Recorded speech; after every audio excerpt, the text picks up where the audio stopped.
coffee.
Well, if no one's gonna drink this, maybe I'll just...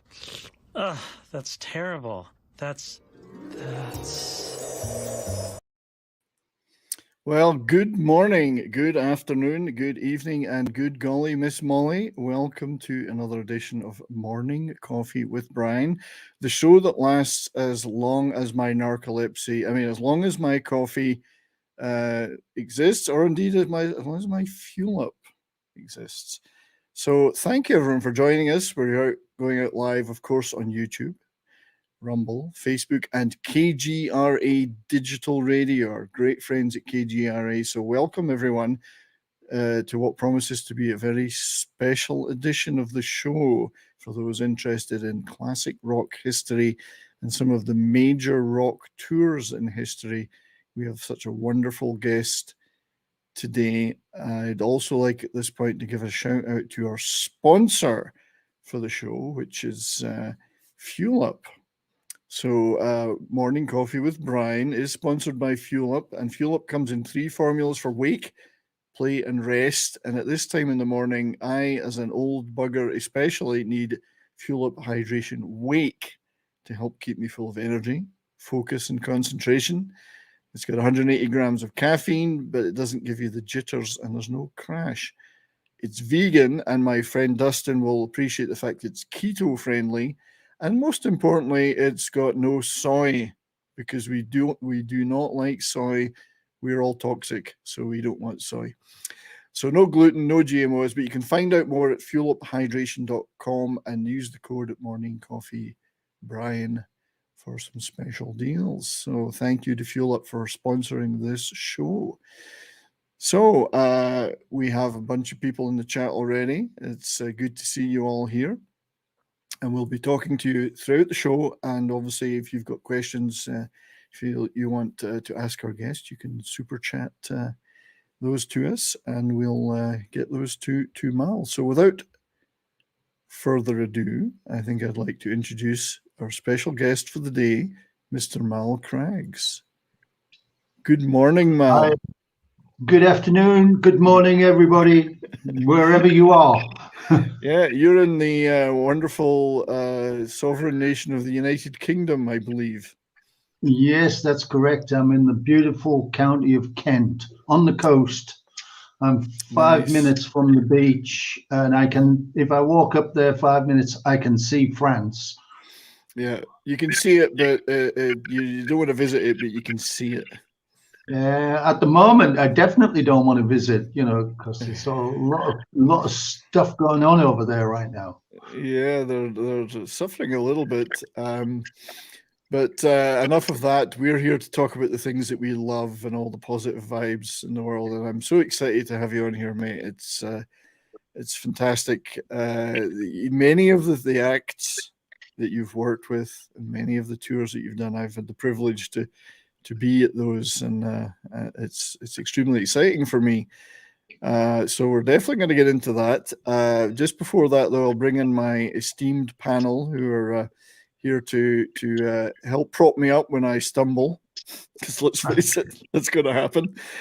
First of all, our regular friend, John Daswolfen. How are you, sir? I'm doing great. How are you? Pretty good, mate. And you were saying before there that you've certainly been to some of these gigs that Mal has staged and tour managed yourself, yeah? Yeah, I was at Plant and Page in St. Louis, and Cool. that was an awesome gig. Yeah. It was. Did you spot Mal behind the scenes?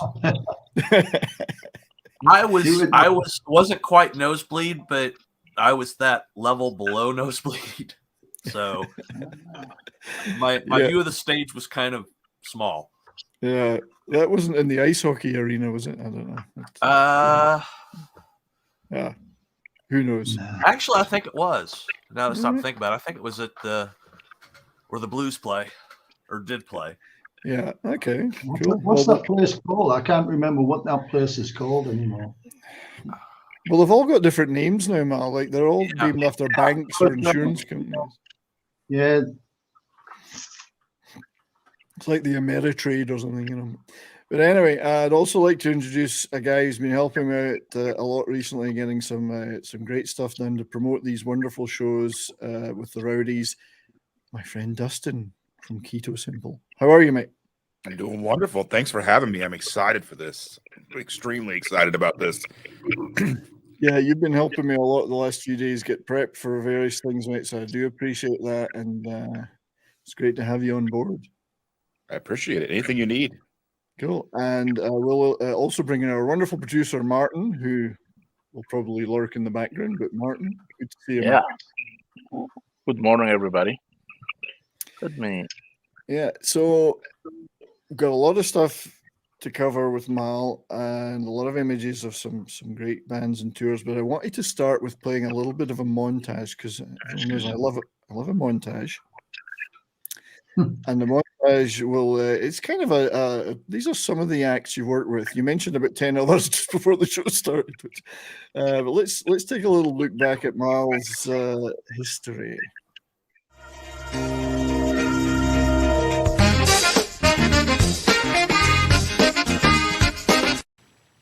What does a tour manager do? What does he do? Pretty much everything.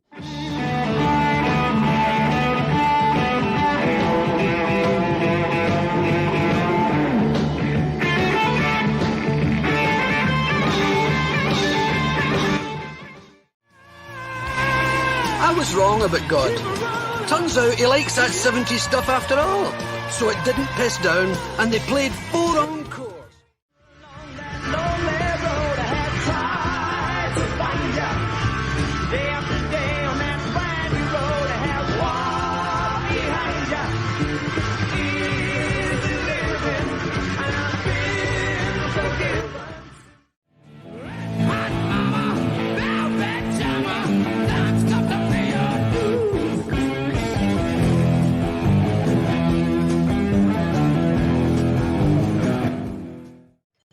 Let me tell you what it's like to manage a rock band.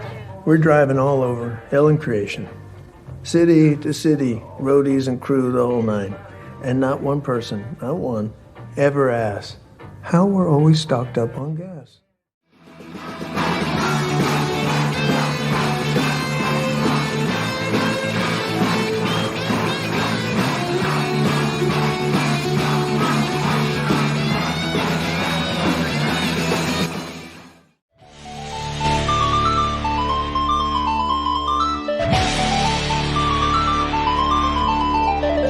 I do not, for one, think that the problem was that the band was down. I think that the problem may have been that there was a Stonehenge monument on the stage that was in danger of being crushed by a dwarf.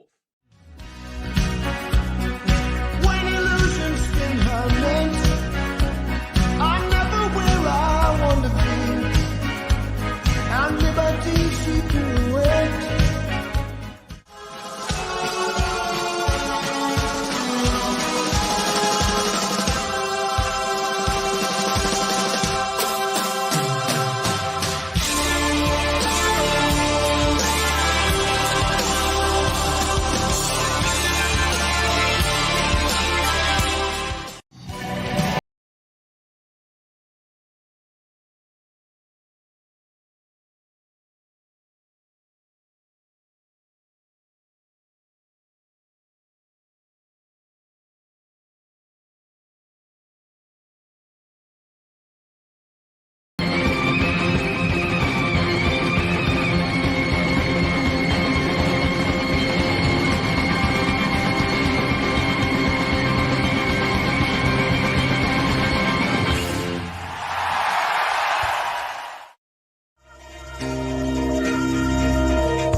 Well, I got chills. Mal, did that capture some of the stuff that you did? Some of it was fantastic, you know, just zoom memories, you know. Yeah, I mean, there's some pretty major historical rock tours in there, and I will definitely be wanting to talk about that. I was very lucky, very privileged, you know, to a lot of people. When it came to the Peter Gabriel stuff onwards, what was your main role? Was it as a stage manager, tour manager? Throughout the 70s, I was more or less a roadie. You know, I started at the bottom, carrying that equipment, learned the job, you know, and worked my way up. So I worked for Peter. I was a stage manager for Peter, you know, responsible for getting the set all done and in the right place and stuff like that.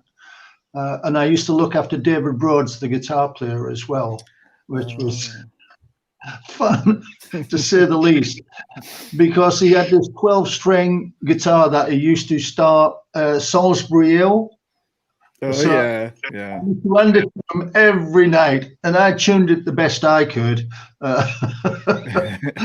It was never in tune properly, you know, but God bless Peter.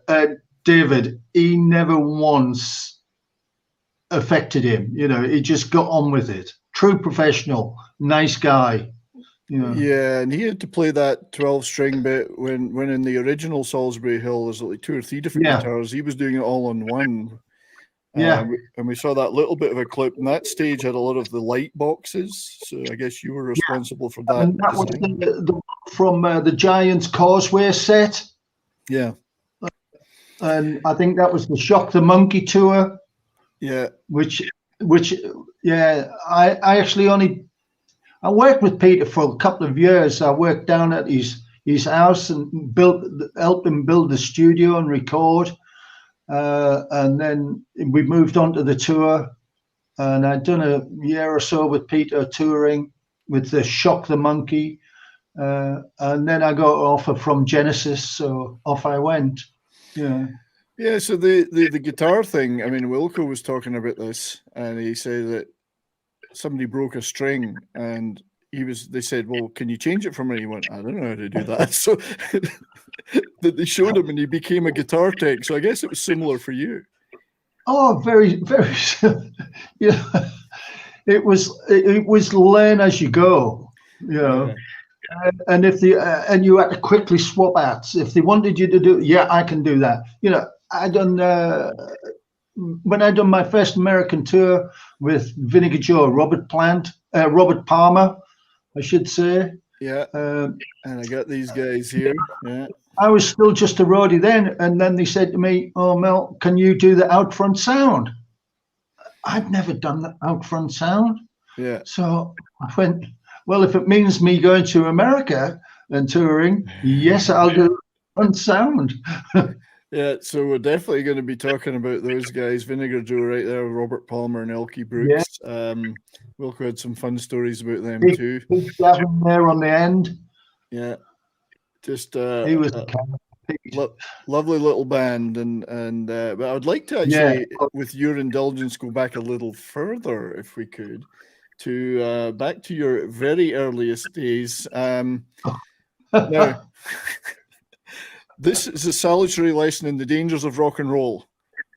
Yeah. You know, clean-cut young lad to degenerate hippie.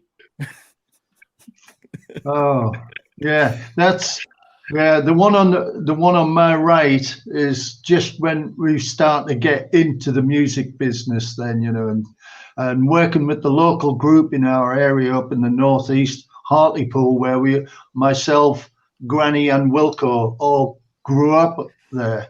Yeah. And you know, so we started, and I had a friend, Les Taylor, who was the bass player in this band, KT's Engine. And he said to me one day, do you want to come along on a gig and help us? You know, I said, sure, that would be a bit of fun. And so I did a few shows with them, and then the equipment was getting bigger and more. And I said to Granny, do you want to come along and help us? You know, so he got him on board, and it was just fun. We were 18 years old at the time, I think. Yeah. It was great, So growing up in Hartlepool, though, what was the first music you recall really getting into? What was your earliest experiences? Well, I mean, actually, we were very into music even back then. We were going to a lot of shows. Yeah. There was a famous venue in the area called the Argus Butterfly, which is where Led Zeppelin done one of their first gigs. Wow. They weren't even called Led Zeppelin when they did that. They were the band of whatever they were called. I can't remember. Band of Joy. I think it was Band of Joy. That's it. The Band of Joy. That's what they were billed as, the Band of Joy. But it was Led Zeppelin. Yeah. And we used to go to Middlesbrough Town Hall. They had all-night sessions with some great bands there.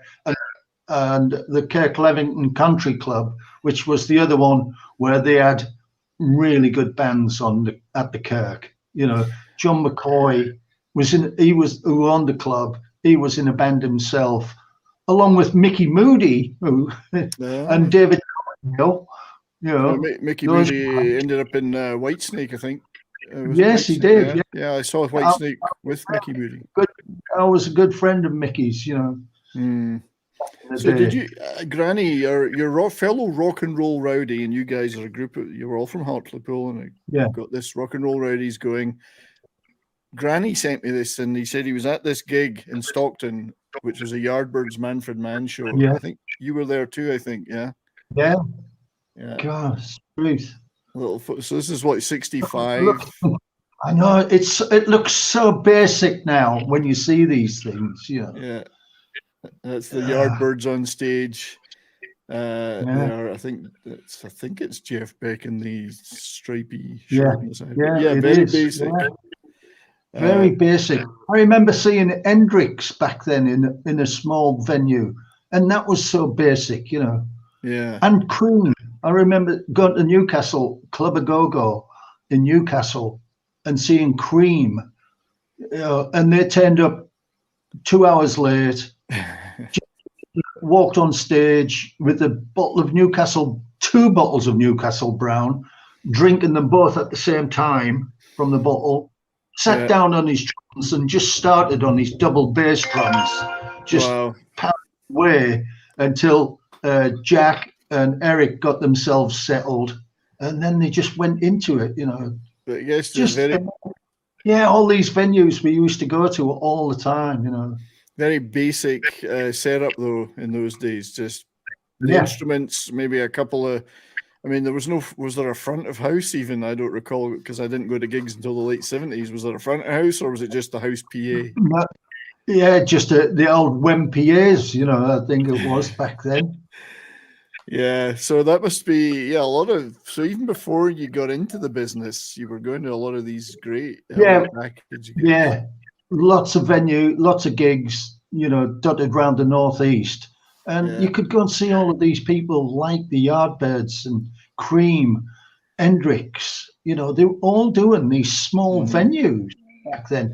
Incredible. But they were, you'd see them on Top of the Pops on a Thursday, or Ready Steady Go, which was the good show at the time.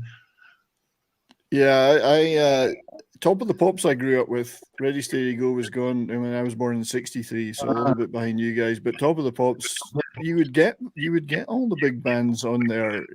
It's incredible when you look back on it, just about everyone appeared in it, even though they had to mime. Yeah, everybody had to mime. Yeah. So and driving around, we'd stop at the motorway services, and you'd bump into Thin Lizzy. You'd be sitting in there, or the Stones would be sitting in there, and they'd say, "Where have you been?" "Oh, we've been gigging in Newcastle tonight. We're heading back to London."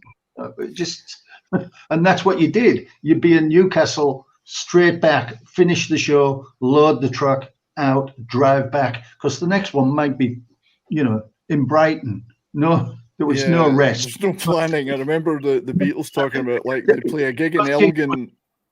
Yeah, to book a venue.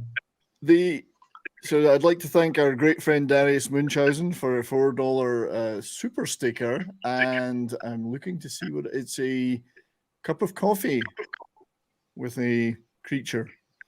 I don't know what that creature is. It's a pear. It's a pear. No, it's a pear. A pear. It's a giant pear. Okay. Well, thanks, Darius. Great. Thank you, everyone, for being here in the chat. There's it's good to see you all here. So I wanted to. So you grew up in Hartlepool, and you knew Granny and Wilco, and yeah. I think you then at some point you said, "Let's get out the northeast and go to London." Yeah. And well, the band were offered a thing in London, and they were umming and ahhing. And I've just seen you've just put up a picture of the Stones in Hyde Park, 1969. And we went down for that, and I just never went home again. You know, that was it for me. And then the rest of the guys did move down, and we all lived like in a communal house. It was just a madhouse. Four floors, 4 different flats. Now, was that you were working for a band at that time though when you moved down? Well, yeah, we were working for various bands. We'd all just hang out at places like the Marquee, and people would come in and say, "What are you doing tomorrow?" And I'd say, "No, oh, do you want to come and help out?" You know, I'd done a bunch of shows with Stone the Crows like that. I don't know if you can. Maggie Riley? Is it Maggie Riley? No, Scottish band, you know. Yeah. I don't know, was Jimmy McCulloch in Stone the Crows? Little Jimmy McCulloch? No. Can't remember now. Yeah, we'll look it up later. But yeah, I certainly remember them. And they'd done a shows with them, and then then somebody else would say, "Oh, we're playing at the Rainbow. Would you come and help us?" And so you weren't working for anybody in particular. They just, because it hadn't got that professional. You know, bands didn't have a set. They might have one guy that worked for them. Yeah. And he would just call in his mates and say, "Come and give me a hand," and you would get paid a few quid helping them out, you know. Yeah. And then it's set up a drum kit, and you'd think, well, "All right then, I've never done this before." Set it up, you know. Was it literally a transit van, and everybody threw the gear in the van, and then you went wherever? Yeah. Was that literally it in those days? Yeah, that was it. What I classed my first kind of professional tour. Granny might tell you about this. He remembers more about it than I do. And once again, Granny just said, "What you doing?" I said, "I'm not up to anything." He said, "Right, we're going to go off to Germany and then down to Italy for a month or two with Van der Graaf Generator." Oh, wow. Yeah, I remember them. And I said, "I don't even have a passport." Right? He said, "Well, we're leaving tomorrow." And so back then in the day, you could go to the post office and get a passport. It was like a piece of paper with your picture on it, stamped off. It was valid for 1 year. I remember those. They're just a paper one that you folded up. Yeah. Yeah. And at the time, I had a terrible Zapata mustache as well. So that was stuck on that passport for the next year. Yeah. Did you look like this though? Yeah, yeah. So we're into toxic masculinity on this show, and I think this is today's reminder to young gentlemen out there. You too could look like this. If you're not careful, if you don't look after yourself, this is what happens. And I think did the ladies like this one? It's on Star Trucking, which was probably in the 73, 74, somewhere around about that time. I'm terrible with those early dates. Granny is been a train spotter all of his life. He remembers this. Yeah, I think he said this was Van der Graaf Generator Tour, but or maybe it was Wishbone Ash. Could be one of those two. But, we done this whole thing like I think it's this tour that was called Star Trucking, and it was half a dozen bands all lumped together. And John McLaughlin, the Mahavishnu Orchestra, was on this tour as well. Wow, it's pretty jazzy. And we were just doing all the festivals. We were the festival. We went from one festival to the next festival to the next, all around Europe. Yeah, it must have been an incredible experience. It's like you're coming from the northeast of England and just all of a sudden to be catapulted into this touring Europe, all these great places. Yeah. Did you see a lot of the continent, though, or was it really just work? It really was work. For the first, I just remember touring, like going to America for the first time. A McDonald's was 52 cents. Now, there wasn't a McDonald's in England, so that was like food of the gods. Yeah. Especially on the per diem you'd be on. So that was 52 cents. Absolutely. Yeah. So, we were on and KFC. So we were eating like kings as far as we were concerned, you know what I mean? And free beer backstage. Oh, living the life. We were living the life. And that's why we did it. That's why we did it, because we loved music. There we were touring America or Europe and getting paid for it. Wow. Yeah. It was a job we practically, sometimes we did for nothing, just for the hell of it. It was just to kind of be like living the dream. I mean, it feels like living the dream. I guess at the time, maybe some of it wasn't so good, but. Yeah. Oh, it was hellish sometimes. My granddaughter is just being diagnosed with glandular fever. And I was touring America one time with Slade, and I got glandular fever. And they left me in. I don't even know where I was. I was in this hotel room. The maids would come in, move me from one bed into the next bed.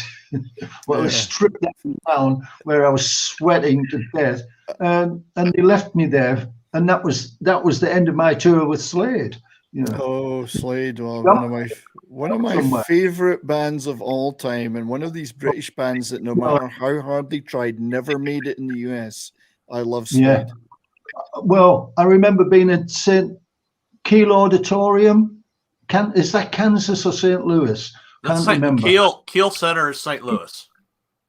Okay, Keel Auditorium with Slade, and we had all the backline, and they had a lot of equipment, a lot of backline, all set up.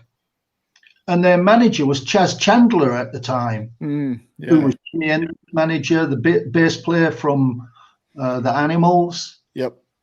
And he came in, and we were all just kicking back. We'd driven all night. We'd set up the equipment, getting ready for the band to arrive to do a sandwich. And he said, "You guys got nothing better to do. Just take all the equipment down and set it up again. The practice will do you good." We said, he was serious. He was deadly serious. He wanted us to take it all down, put it in the truck, bring it all out and set it up again. It's like something you would do at a prison camp. Move those rocks from here over there, and then move them back again. It was just unreal. So I was kind of glad I got sick on that tour, because I've had glandular fever, and you wipes you out completely. I mean, you're just totally.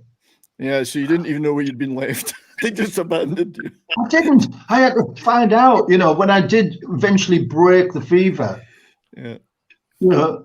I had to find out where I was, and then I headed back to Connecticut, where I knew the guys from Wishbone were, and I went and stayed with Martin for a while, and then came back to England. In '76, I came back to England.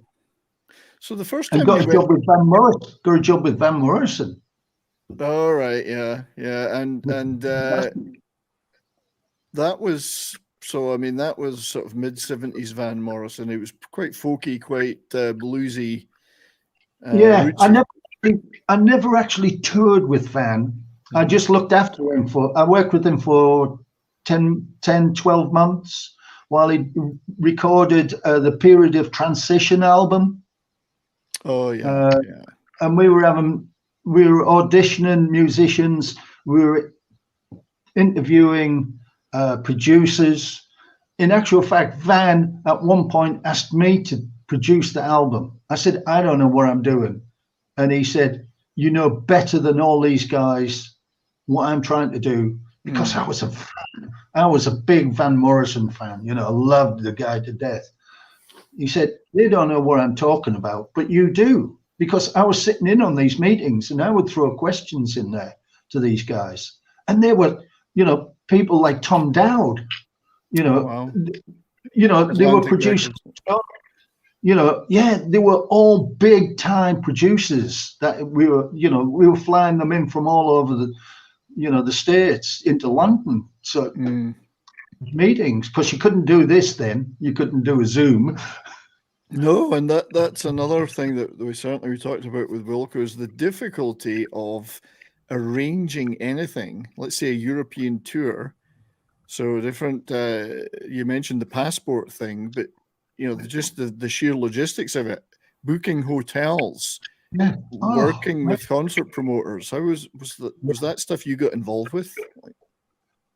Well, it was later in life, yes, very much so. That's, you know, when I became a full-time tour manager, that is your life. You know, it's all about the advance work, getting those hotels, getting the flights, cars, food, everything, you know, looking after it all. And I guess when stage sets started to come in, it wasn't just a matter of setting up the back line and plugging into the house PA. There was a whole production number you had to do. Yeah, there were a lot of backdrops back then. They used a lot of backdrops. And I remember with Wishbone, we were going off on to do a European tour. We were living in Connecticut at the time. And Steve, the drummer, had this Perspex bright orange Perspex kit. Yeah. So for some reason or other, I had this idea of like, we'll put Perspex riser, we'll build a Perspex riser as well, which we covered in mirrors all the bottom and had all the lighting underneath. So when that lit up and the lights hit the mirrors and the Perspex, it just, you know, it was a stunning effect. But what a pain in the arse. Oh. And that was the band that wanted that. They wanted that. Well, unfortunately, it was me that came up with the idea, and Steve loved the idea. You know, actually, I'll send you the pictures, Brian, because I've just I've been a little incapacitated. I busted my shoulder, and I had an operation 5 weeks ago on it, and I'm still a bit. Sorry but to hear that, mate. Too late to send them, but I've got pictures of me and Granny in Connecticut and this drum riser. Oh well, we'll do that for round two, because this is just the first discussion I sincerely hope we're going to have, because you've got so many memories. But yeah, get any 30 years. Yeah. So Wishbone Ash, that's an example of a band kind of wanting something, and you've got to keep the band happy, but you've got all these other things to do, which is work with the theater people and get the lights and the sound, and you got to get the tickets, or everything had to be done. The band are like, oh, we want to do this. Was there a lot of contention with bands? Nothing much has changed. It's just that the budgets and things like that on the tours that I did changed. Yeah. So, and the personnel grew along with the bands. So you had people taking over that. You know, you had a production manager, you had a tour manager, you had a stage manager, you had a guy that looked after the guitars, a guy that looked after the drums, keyboards. You know, so it mushroomed, you know, which it had to do to grow. The industry had to grow. Yeah. But so this is Wishbone Ash, and you worked on a number of tours with these guys. Yeah. Was it still transit van level, you know, panel van, or were you sleeping in the van? Were you sleeping on the bus? No. When we'd done these guys in America, we had a mobile home that we would self-drive ourselves, the crew, which was great fun. And we had a company out of Texas, Shoko, out of Dallas, Texas, and they took care of all the equipment. Nice. So we just turned up same time as the Shoko guys, we set up the back line. They did all the lights, all the sound. Yeah. Yeah, no, Wishbone Ash are, I wouldn't say underlooked now. I mean, the people still aware of them and remember them. And they're still, I think Martin Turner's still touring. There's still He is. He's in America. Martin's in America right now on tour. Yeah. And in the early 70s, they were a fairly big band. I mean, you must have been, they did lots of American TV performances. Yeah. World tours. I mean, did you tour Europe and America with these guys?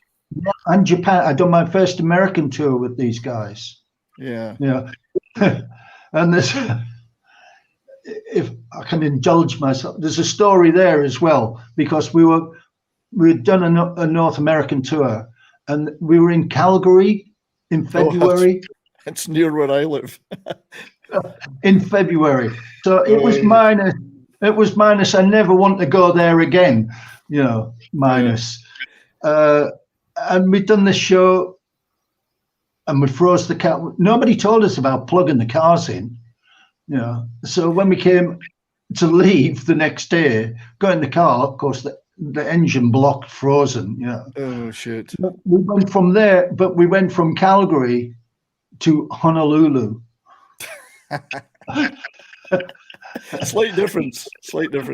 Just a slight, I think, where it was 72 degrees, in Honolulu when we arrived. Which it was minus. I remember I used to drink whiskey back then, and I had a bottle of Chivas Regal on the loading dock, and it froze. Oh, it got that cold. Trust me, my friend, I live very near Calgary, and it snowed yesterday. It's still really cold. It gets down to minus 30, 40. Mal, Wilco was telling us, Mal, that when he went to Scandinavia with Vinegar Joe in 72, that he went with a t-shirt and a pair of jeans. And because were you guys prepared? Did you know what you were going to be facing? No, I had no idea. I had one of those kind of knitted Navajo sweater type things that used to be very fashionable in the 70s. Yeah. That's what I remember wearing one of them. That was my warm coat in Calgary, and it was minus degrees. And Calgary then would be a real cow town. I mean, it would be pretty, it's what they call cow town here. I mean, it's like the Texas of the North. It would have been not the big city it is now. It must have still been pretty rough and ready. Yeah, it was. Yeah. We dual-led. There was with Dr. Hook and the Medicine Show. Their next venue was in San Francisco at the annual Hookers Ball. Hookers Ball. Genuinely. I gotta ask you. I mean, it stands to reason. There's a players' ball. There'd be a hookers' ball. I got to ask you a question here, because Wilco said until he did tours in America, there were no groupies. Like, groupies didn't exist in Britain. Is that true? Yeah. Well, if they did, we weren't aware of them. Yeah. But I remember doing America and going to, and you'll know who I'm going to talk about. We went to Little Rock, Arkansas. Oh, we know who lives there. Robert Palmer. We went to Little Rock, Arkansas, and I did get to meet Connie, who later written about her. Sweet Sweet Connie was doing her act. She had the whole show, and that's a natural fact. So that was an eye opener for you then. We coming to your town. Yeah, Connie was famous. The bands used to send a limo to pick her up. She'd turn up. She'd do her thing. Yeah, well, rock tramps, as that is. We just called them rock tramps back then. I think he's quoting because Rowdies isn't that old. But so I just wanted to briefly play a little bit of Wishbone Ash. Forgive me if I fiddle about here, just for a few seconds, so everyone.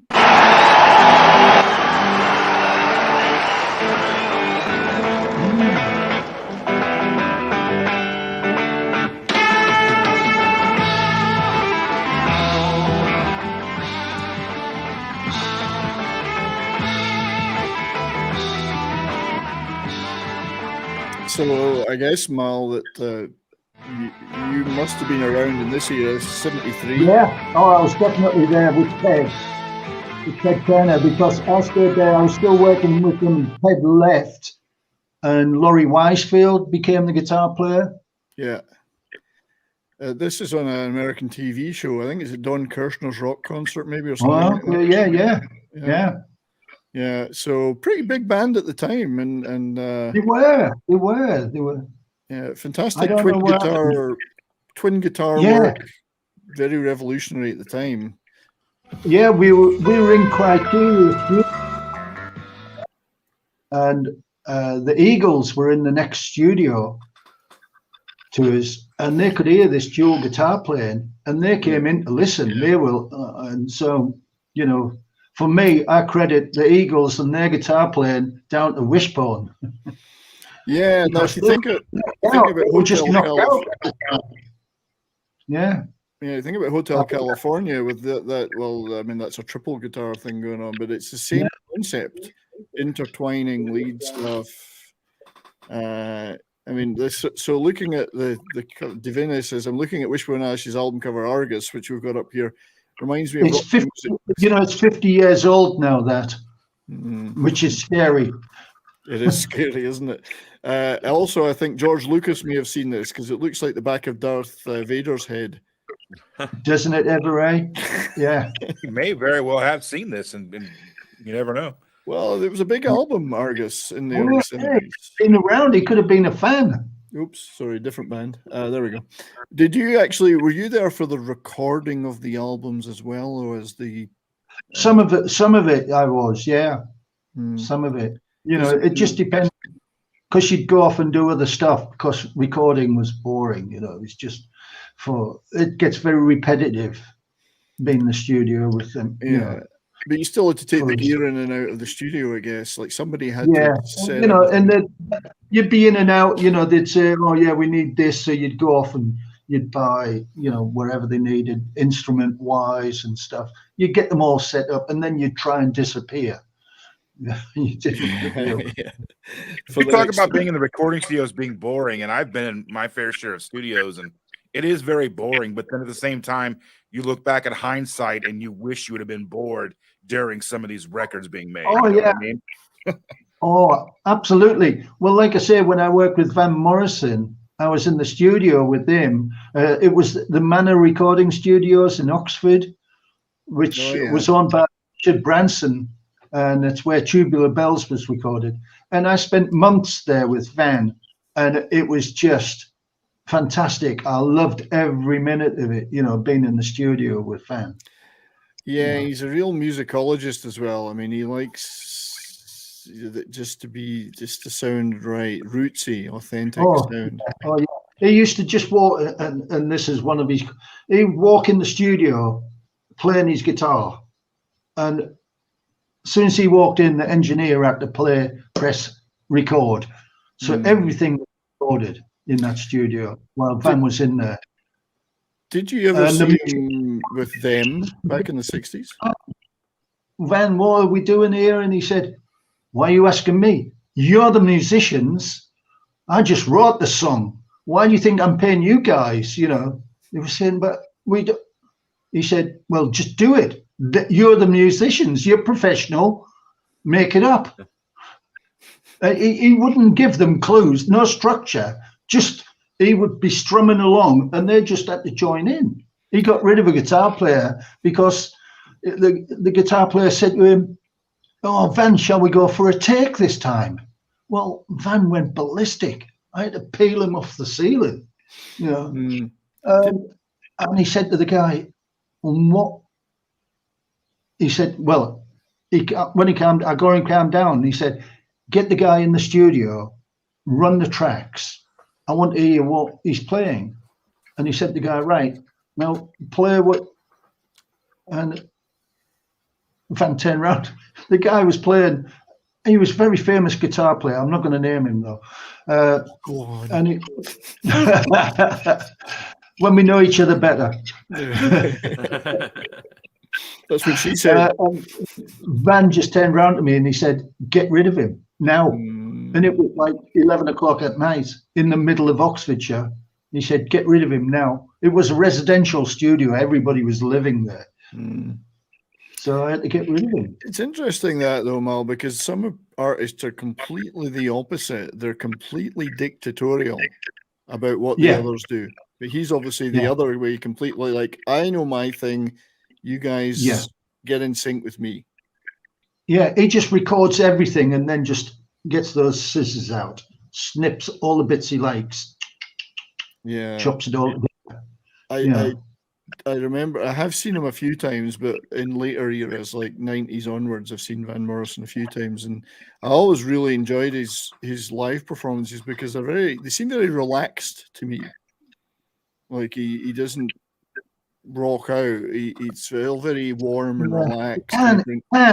He can. It just really is. Van, you never know what fan's going to turn up. Well, I've seen him do blues gigs, a jazz gig that was just all jazz, and then just more hits as well. I've seen all three different flavors of them. Well, he done one at Glasgow Apollo, which you may or may not know, but the stage there is very high, and it's not very deep.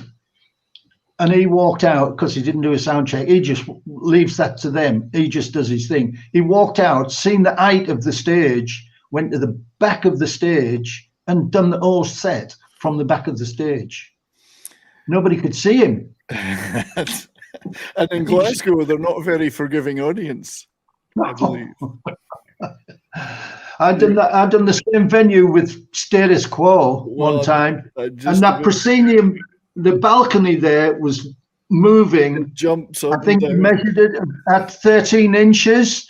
Did it. Were you working with the Quo when they did the live album, and that it was at the Glasgow Apollo they recorded that? No, I wasn't. I worked Rockin' All Over the World. Oh, that's what this one's from. This picture, And I'll tell you about my interview with those guys because I was living at the Manor Studios at the time. The guy called me and he said, "Oh, can you turn up at Pinewood Film Studios? We're doing production rehearsals there with Status Quo." Said, "We got a job. We want you to look after Francis." I said, "Oh, okay then." And I turned up there the next morning, and Francis came to me and he went, "Do you smoke?" And I said, "No, I've just given up thinking cigarettes." He said, "No, do you smoke?" I said, "No, I gave that up a long time ago." He said, "Do you know how to roll a joint?" I said, "Yes, I do." And he gave me all the makings. He went, "There you go. Give me all the stuff. That's your job. Go and sit over there, roll me 6 joints, right?" And they got on, did it, doing what they do best. And I've done the joints, took them back to him, and he inspected them, and he lit one up, and he went, "Yeah, the job's yours." That sounds like Snoop Dogg. He pays like somebody like 40 grand to do that. So that was your audition. You got the gig. The Quo, I got the gig. For those who don't know in North America, those who don't know in North America, again, another band like Slade who worked hard but never really made it in America. They did, I think Rockin' All Over the World was a hit. Yeah, they had a big hit with Pictures of Matchstick Men. Way back in the 60s. Yeah. And they did tour America, but you know what? Francis didn't like touring in America. I don't know why, but he's a home bird. He likes to be where he knows, and he didn't know America. And so they just refused to go back there. Yeah, it's a shame because they're a massive band worldwide, but never made it in the States. But the quintessential boogie band, as you were saying. And I guess the Apollo, you mentioned the Glasgow Apollo, which I think is gone now. It's a famous venue. You must have worked there a few times. They made, as you said, the balcony. They used to work. I would never have gone underneath that balcony because it used to go up and down like this. And Cole made everyone get up and bounce. Yeah. The thing would be visibly would go up and down. Yeah, it was going like 13 inches in each direction, I think. Like, oh God, I'm not standing under that thing. But I mean, there's amazing footage of them at Live Aid, because they opened all of Live Aid. They did, you know, yeah. and you look out over the audience, and you can see the audience undulating. You know, yeah, the It's just clip we amazing. I love that shot. the clip we showed in the montage of them was at Stafford Bingley Hall. You can see the crowd. That's Yeah. what Quo gigs were like. Everyone's bouncing. Yeah, Stafford Bingley Hall, you must have worked at a few times, I guess. yeah, definitely. Legendary venue again. Used to be a cattle shed during the day. Oh, It stank of cattle. yeah. But yeah, you must have done a few gigs there. That would be, and it was way out in the country as well. Interesting place. So that, like, working with the Quo, actually, I think I have a picture of you. Yeah, I mean, this a couple of them. Yeah. No, that's not. That was Womack. Peter Gabriel. I left Quo to go and work with Gabriel. Yeah. But this was So with that- your good lady wife who was working for Quo as well, I believe. She was still working for Quo. That's how we met, actually. I'll give you the story. We met in Australia on the Rocking All Over the World tour. So she was living out there. She used to work in the same offices. She used to look after the Faces, Rod Stewart and the Faces. Wow.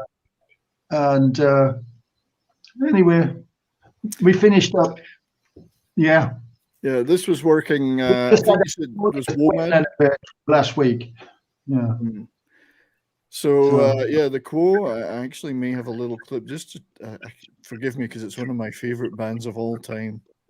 So I always like to talk about the Quo, and you and I know who they are. So there's a little tiny clip of them. From the Blue for You album, I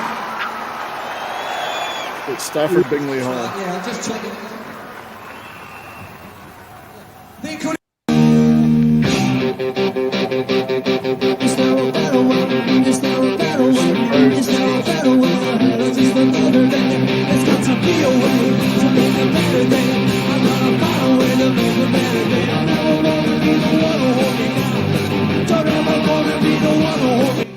I was kind of hoping we'd get to the bit where the crowd start bouncing. It's Stafford Bingley Hall, yeah. Yeah, the crowd shots with the Quo are just incredible. But... Cheers, John. Thanks for joining us. But yeah, the crowd shots are not. I'd have to flip forward, but they just go mental for the Quo. There. Yeah. There you go. You'll start to get them bouncing. But you can imagine on a balcony in a theatre.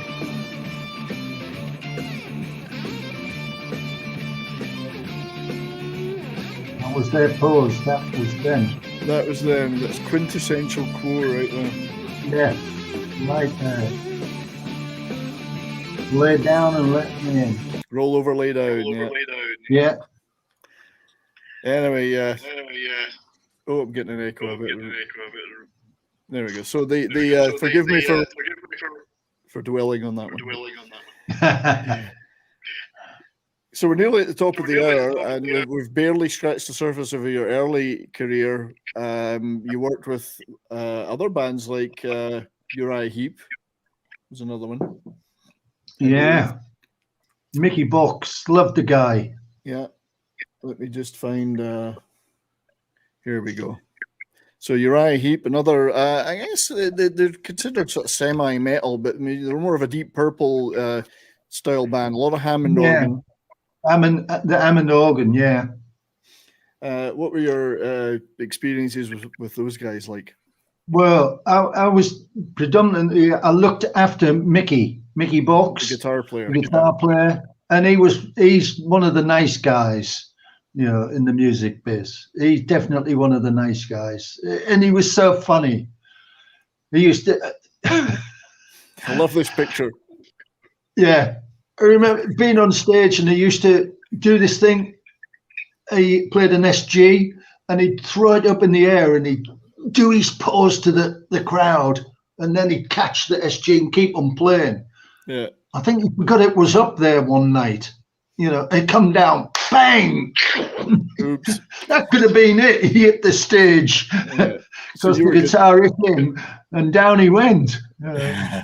He was you were guitar taking for him then? Yeah.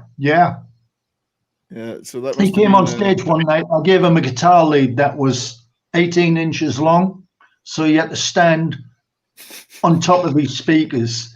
He could not move. He was like, and he just took it in his stride. That was Mickey. He just stood there and he looked at me. He gave me one of those looks, and he couldn't move. He was just up to the gear, and he just played away until I went out and changed it. You know. Yeah, that was your joke on him. Yeah. We used to. It was always at the end of the tour. We used to get Rowdies Revenge, and we'd always do something like that. The drummer Lee, he used to stand on his tom-toms at the end of, do this big thing, and he'd jump up and stand on his tom-toms and stand there like an Adonis, and then jump off, and there'd be a big explosion, bit of pyrotechnics, and he'd be standing on the stage with the rest of the guys. Yeah. Well, at this one end of one tour, we put a pizza on each of his tom-toms as as the lights went out. Nobody could see him climbing on the drums, so we stuck a pizza on each foot. So he's standing there. He can't do anything about it. And then we put a mini trampoline for where he was going to land. It speaks to the relationship with the band, so we could get away with. You could not get away with that now. No. We walked across this. It was back in the day when there was all the streaking going on as well. No, right. And the whole crew walked across the back of the band are playing, doing an encore or something. The whole crew walked across the back of the stage, butt naked. Yeah. Stuff like that. Everyone in the crew. I wish we had video footage of that, just so we could see. Just walking across. I think it was with you, right? And we were opening, or we were doing a show with, because it wasn't like opening for bands. You just done the shows together. A Foreigner would just come out. I don't even know where love is.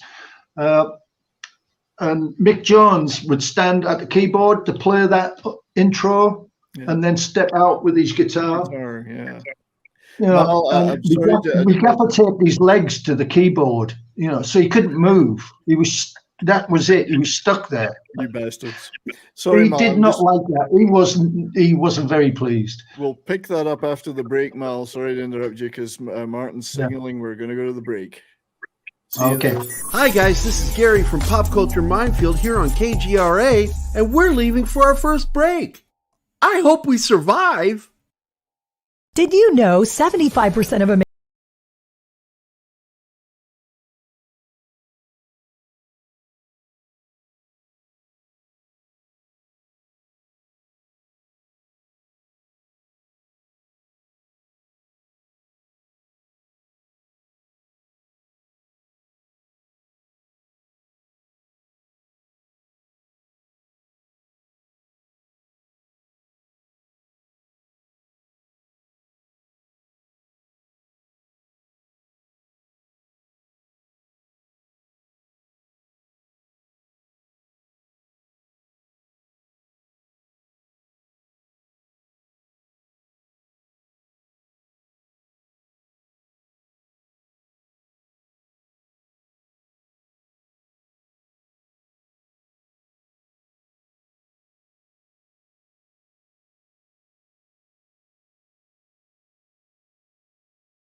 Hey members, the new KGRA DB app is now available on iOS and Android devices.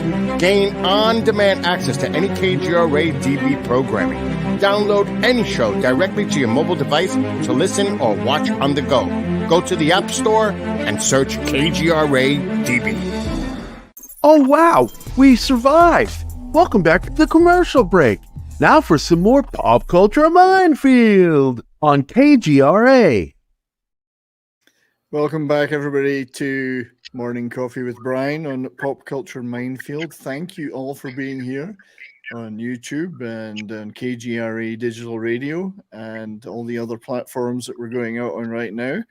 Appreciate it very much. Thanks to everybody for being in the chat here today and doing making such great comments. And we are here with our wonderful, wonderful guest, Mr. Mal Craggs. Thank you for joining us, sir. This is an absolute blast. Oh, you're welcome. I hope I'm not boring people. Oh God, no, we barely got started. I mean, 2 hours is not going to be enough. We're going to talk to you again for sure if you're up for that. But yeah, just so bands, you pranked a lot of bands. Wasn't Mick Jones a bit of a? Did he handle that okay? No, he didn't. No. He didn't take it well at all. He did not take that well at all. But about it, we weren't going to gig with them again. You know, that was just it. We were just getting our own back. You know. Yeah. That's I didn't realize you'd worked with Foreigner too. But I guess as you say, you just picked up gigs with all sorts of bands that you knew each other. Yeah, because we knew each other. And like I say, I finished. You know, done that tour of Italy with Van de Graaff Generator. And that was about 1970. So I figured that's when I got paid every week from the same band for an extended period. You know, so that was my first professional. Van de Graaff Generator. They had a number one album and single in Italy at that time. Was it Pawn Hearts? Pawn Hearts? Don't ask me technical. Right.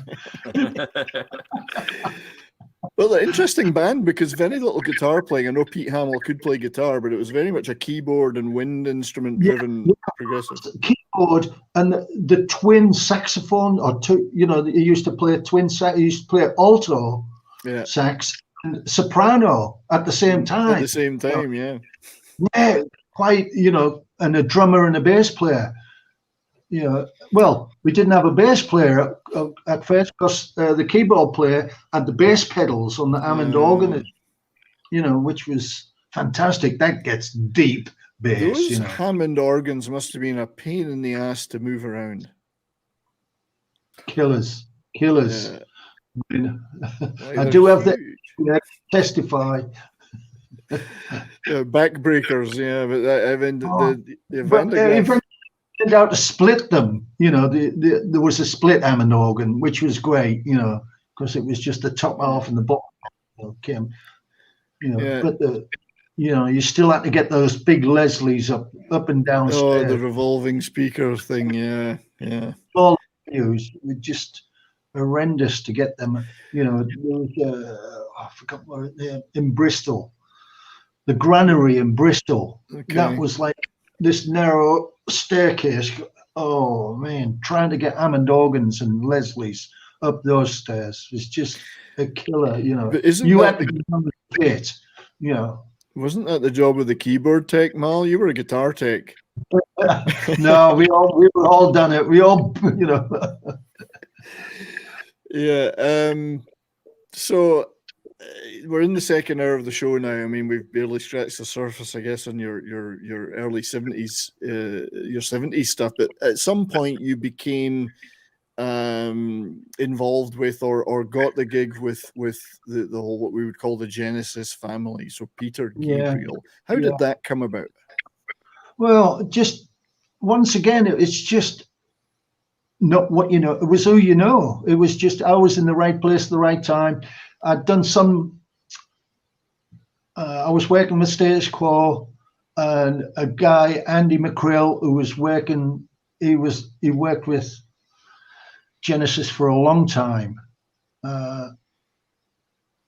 and he said to me, "Oh, what you doing? Can you put a crew together for me?" And I said, "Sure, what you doing?" And Genesis were doing these just a few gigs in England. I think it must have been a primer to go enough to do a big shows. And I said, "Sure, you know." So I found this crew and I put them all together. So I was like the crew boss. We traveled around with them. We had our own bus, and you know, This was still just the UK branch of that tour. Yeah, that, and so that's it. And then I went and got this job with Peter. You know, they said, oh, the management office just called me and said, do you want to come and work with Peter? And I said, well, yeah, of course. You know. Yeah, you said anything particular, at the time. So you said when it came to Peter, you were more into the set and stage management then. Yeah. Originally, I went down there. I lived at Peter's house for a year. You know, helping him do the studio, and he was recording, and we done rehearsals, and he was finishing recording the So album. Oh, right. Okay. So so we helped him with all of that. I sleep in Peter's bed every night, by the way. Yeah, with Peter, or is this a tale that we should be telling? No, he had this Victorian brass bed which I used to sleep in down there, and Peter never did. And so I asked him if I could have that bed, which he sold to me. He didn't give me it. He sold me it. All right. Oh, that says a lot. But even then, he's worried about money. And again, if you would ask me about favorite shows, I'll say every show I did with Peter Gabriel. And that tour, the tour you were principally involved with, the Shock the Monkey tour. It's interesting that there's not a lot of video footage of it, which is weird. That clip I showed at the beginning was really 8mm or 16mm footage married up to the audio of the show.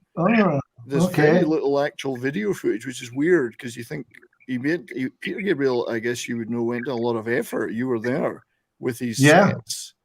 Yeah, you did. It's hard to find good video footage of that tour, but it looked fantastic. Yeah, it was. It was fantastic. Loved it. Loved every night. I could stand. I'd watch Peter one night. The next night I would watch Tony Levin, because he's playing that stick bass, which was a totally new instrument, and it was just great to see all of that. Every night I would watch something and find something new. We had those light columns, fluorescent light columns. I think you mentioned to me that you ended up in Toronto for some gigs and David Bowie got involved. Yeah, well, no, didn't we opened for David Bowie. Bowie was doing the Serious Moonlight. Right. Tour, and we opened for him in Calgary. It was an outdoor event, and then we went to Vancouver and played at the Dome in Vancouver. Yeah, it must be. Yeah, it was Vancouver. You're right. Sorry. The Toronto thing was a different thing. Yeah, that was a different band. Yeah. So did you get to interact with David and his band a lot? Yeah. Those were such nice guys. His band, and I met David subsequently. I'd met him once. Well, when we first started in London. We were this one of the artists had his own PA system built. Yeah. While he wasn't touring, we used to do gigs with it. And David had just released Hunky Dory, and we were doing sound for him at the time. So he was David Bowie then, not David Jones. And then got to meet him later on when I worked for Wishbone. Me and Ted were in LA, living in this geodesic dome up in the hills, the Malibu Hills, living in a geodesic dome. And we flew from LA, we went to Chicago to see David. So I met him again then, and then later on met him quite a few times anyway. And he was such a nice guy, just such a nice guy. Yeah, so he'd been around since the 60s as David Jones originally, and because he had to take Davy Jones away because there was another Davy Jones, the Monkees, changed to David Bowie. I think Hunky Dory was that pre Spiders from Mars. Like it was the album before that. Yeah. He was really it was kind of that's the one that kind of launched him into being David Bowie, I think. Yeah, so it's a Space Oddity type. And the Spiders from Mars, I worked with Trevor, was the bass player. The bass player. Done a tour with Uriah Heep. Trevor was the bass player on the tour that I did. Yeah, I guess it was a fairly close-knit scene in those days. I mean, you mentioned places you'd hang out at. The musicians would all hang out. Same places, yeah. The famous couple in London anyway was the Marquee Club. Everybody played at the Marquee Club. You name the band, they played there. You know, Speakeasy as well. Speakeasy. Yeah. I remember doing the Speakeasy one time with this little band that both Granny and myself worked for. It's funny because he's just sent me this thing from Reading Festival when we done Reading Festival in 1971 with this band called Armada, who were they had thoughts of being another King Crimson, I think, but never quite. But we were doing the Speakeasy one night, and this guy came up to me and he said, "Do you think there's any chance of me jamming with the band?" And they were very structured. Like I say, King Crimson type. And I said, I don't know. I will ask them, right? And they said, no chance. What does he said, well, he does a bit of vocals and keyboards. Said, no, can't have him. Sorry, Elton, they won't let you play with him. The day you turned Elton John down, that would be your high. Imagine looking back on that 40 years later. Yeah. You know what I mean? Oh, God. Well, Elton was a fixture on the scene in sessions. He played on Space Oddity for Bowie and other things. Elton was a great keyboard player. Yeah, long before he became a star, he was playing on everybody's stuff. I do want to welcome to the show my great friend Pope Metallicus the First, not the second. Hey, thanks for having me, man. No, good to see you, my friend. Good to see you. So you got into the Genesis family, which must have been amazing. Yeah. It was a peak period for both, Peter Gabriel, for Genesis as a band, and for Phil Collins, all three entities simultaneously doing big stuff. Oh, absolutely. I went from one tour to the next, to the next, to the next, for the next 15 years. Yeah. Do you recall the WOMAD festival? I think you mentioned you did some stuff for that. Yeah, that would have been about 1980, 79, 80. It was the first one that he did, Peter. Yeah. He bankrolled it, and he brought all these world musicians together, the Burundi drummers and people like that, which is fantastic, What was the challenges of getting set up at a big festival like that for you as a set guy and at that time? How hard was that? Well, if you've done festivals, although Peter was the headliner at that one, it was his festival, so we could get what we wanted. But usually, if you were doing festivals around Europe, jumping from festival to festival, you strip the set back. You stripped it right back. Yeah. We done a one like that while I was working for Peter, and this was the lineup for the festival, and we were jumping from festival to festival to festival. Eurythmics, Simple Minds were the opening act. Yeah, I see that here. Simple Minds, yeah. Echo and the Bunnymen. Wow. Echo and the Bunnymen. U2 were on the bill. Peter Gabriel and Van Morrison was headlining. Strange lineup. Yeah, I see Robert Fripp on here. He mentioned King Crimson, of course, Robert Fripp, who worked with all these. I've done a US and Japanese tour with with King Crimson as Was well. that was Bill Bruford the drummer on that one, or Yeah, can you remember? yeah, Bill was and Adrian Ballou. Oh and Fripp.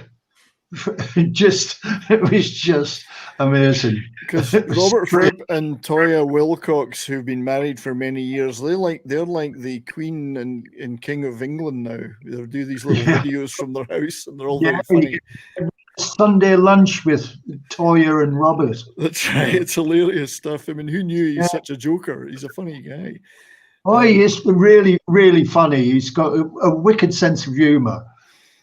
Really wicked sense of humor. Because the music is so serious, King Crimson. Like, deadly serious. Yeah. I mean, this band Armada used to use the same rehearsal space as Crimson in the day. And there was a stool there, this black high-backed stool. Nobody was allowed to touch that. That was Robert's stool. Nobody would sit on it, touch it, do anything. You couldn't move it because Robert would know. And believe me, having worked with him, he would have known. Yeah. How rock and roll is that you sit down through the entire gig? Yeah. Well, that was Robert. Yeah. And the tour I did with him, he sat on the stool on stage with all these electronics around his feet. Amazing guitar player. He'd go, now I think I'll be Jimi Hendrix tonight. And he would. He'd start playing like Jimi Hendrix from nowhere. I did a prog show, Mal, where it was all about prog, one of my Monday shows on my own channel, and I had the clip of Bill Bruford saying when he joined King Crimson, no one would tell anybody what key anything was in. You just had to know. Yeah.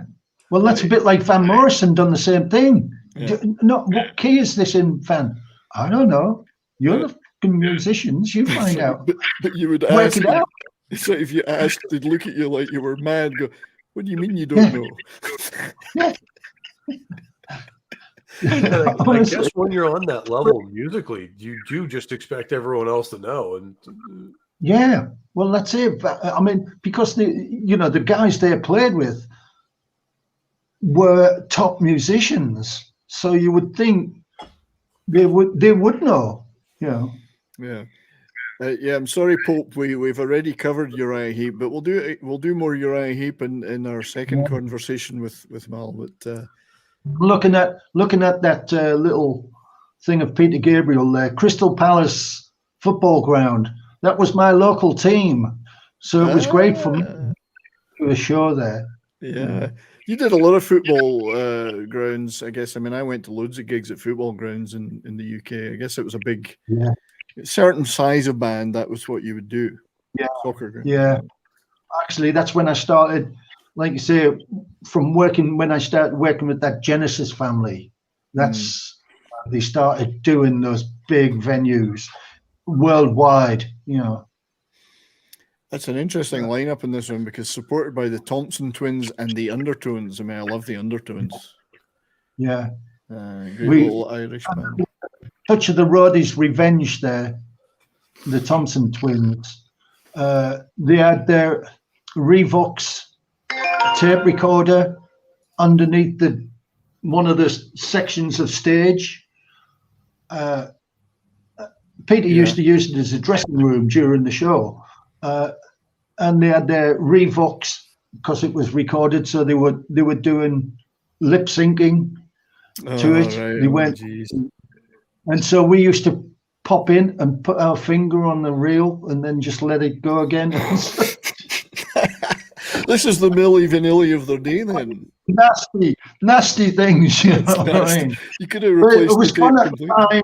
the time. Yeah, I bet Sorry, they guys. hated Sorry, we didn't mean to ruin your show. you. Yeah. So then through the Peter Gabriel stuff, and they did were you at the gig where they actually did a benefit for WOMAD to help Peter out? Well, yeah. I'd already switched. Oh no, had I? I can't remember. It was on that borderline where I was starting to work for Genesis, and I think this was one of the gigs where I had to put all the crew there, and of course I was affiliated with Peter at the time as well, and we carried Peter on stage in a coffin. That was his appearance, because he was, you know, they were raising him back from the dead. Yeah, they were well, he spent so much. He was going to have to declare bankruptcy. He spent so much money on WOMAD, yeah. Yeah, into this WOMAD thing, and it wasn't that successful. It's still going now. It's still happening now. You know, it's got more successful. So but they did this reunion gig to make some money, so he wouldn't go bankrupt. So it's one of the few times Gabriel has played with him since he left. Yeah. I mean, he stayed good friends, especially with Tony Banks, I think, and Mike. Well, they were school friends back at wherever that public house, Charter House, I think it was. Charter House, Guildford. So Phil is the upstart Cockney or whatever that joined the band. Yeah. He went to acting school. His mum run an acting school, and he went to acting school. So he played Artful Dodger in Oliver at one point, you know, on stage. So so you started working for Genesis at a time when, I mean, they were always a big band, but they became a big pop band. Yeah. With things like Invisible Touch and Mama and stuff. So they'd gone from being just this big prog band with lots of hairy arse guys watching them to pop stars, really. I mean, that must have been quite a frenzy around those tours. Well, at first it was still all those airy-arsed guys, you know, that knew more about Genesis than Genesis themselves. Yeah. And I think we started to get a spread on that after Phil got popular as well. Yeah. You know, because he was doing those softer love tone songs, you know. He was, a lot more ballady stuff, really. Yeah. Like Groovy Kind of Love was a big hit, and all these soft ballads, Take a Look at Me Now, which was from a movie. Against All Odds. For that, Against All Odds, So the parallel career was going. Did you work both for Genesis and Phil? Yeah, so I'd finish a Genesis tour, and Phil would be going out, so I'd jump on Phil's tour, and same, and Phil would finish, and Genesis would be ready again. So off I'd go. And what was your role particularly there, Mal? Were you, again, was it set design, or was it just? No, I was then, by that time with Genesis, I was I was assistant tour manager, but then I became the tour manager because the tour manager at the time, Andy McCreel, who'd worked for the band for years, became their accountant, the tour accountant. So he was dealing with all of that, and I was doing all the day-to-day logistics, looking after the band and everything. So how difficult is it to set up a major world tour for a major band like this? It's a lot of hard. If you do your upfront work, it's easier when you go on the road. If you haven't done the front work, it's hard work because you're trying to get on top of it as you're going. Yeah, I mean, just the sheer scale of moving everything around. I mean, did they take all their gear with them to every country? Yeah, they did, because it was very specialized. Their lighting rigs, which they helped develop all the Very lights. So they paid for or put a lot of money into the development of those with Showco, in partnership with Showco. Right. So that company was quite key. Yeah, and so we done one tour, and we had every Vari-Light in existence on tour with us, which at the time was about 300. But we were lucky if 200 of them worked any one night. And we had this army of young guys. They all worked at the Space Center before they worked for Showco and developed these lights. They were all, you'd go backstage, and there was all these guys hunched over Vari lights. It was like, we used to call it the hospital, because they'd be working on light after light after light, get it up in the rig. That one's fixed, get it up in the rig, It's like a machine. Yeah. Everything has to go away in one direction and come out in the other direction and then go into its exact place. Yeah. I mean, what kind of size of crew were you working with on that tour, or those tours? Well, I remember when I done Pink Floyd, jumping on a bit, we had 170 people. Wow. On tour, on the road. Yeah. And probably the similar type of numbers with Genesis, because we had 3 stages. In the summer, we're doing outdoor shows. We'd have a stage that was being constructed, a stage we were working on, and a stage that was being pulled down. So they would just leapfrog each other. So I get it. Leapfrogging. 3 stages, 2 roofs. Yeah. So it really meant you had 3 sets of gear. Kind of, or 2 staging at least. one. Yeah, not the lights. That all trucked every day. Wow.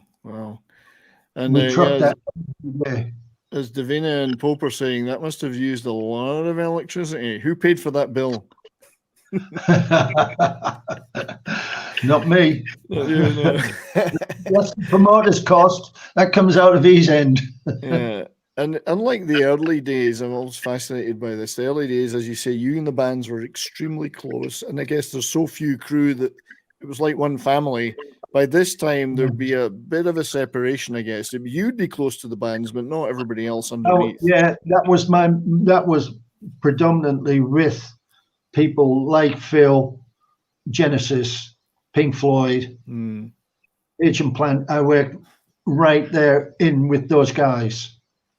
I was put them to bed and got them out of jail. Got them what they needed and made sure that certain other distractions were taken away from them. Oh, absolutely. Yeah, and the press. I mean, the press coverage, radio stations, newspapers, photographers. Yeah. Did you have to deal with all that stuff? Paparazzi, Oh, I used to hate them. I got into a fight with them. I finished up on the I think on the front page.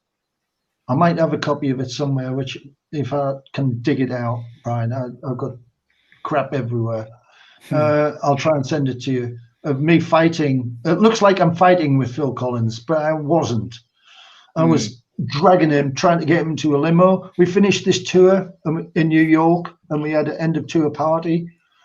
And as he came out of this club, this paparazzi guy who'd been asked to stay away, pushed one of Phil's children, knocked it to the ground, and Phil flew at the guy. Luckily, I managed, and get him in a hug and get him into the car. And then I went back and I remonstrated, shall I say, with the photographer. I was just going to say, a fight with Phil wouldn't be. And he said, "Give me your name." I said, "You can call me Mister. I won't say the rest." There was a. I said, "But you can call me Mister." Yes. And with the thing, I pulled his camera, jerked his head down, and give him a beautiful right uppercut. Got him bang on the chin. Beautiful. Down he went.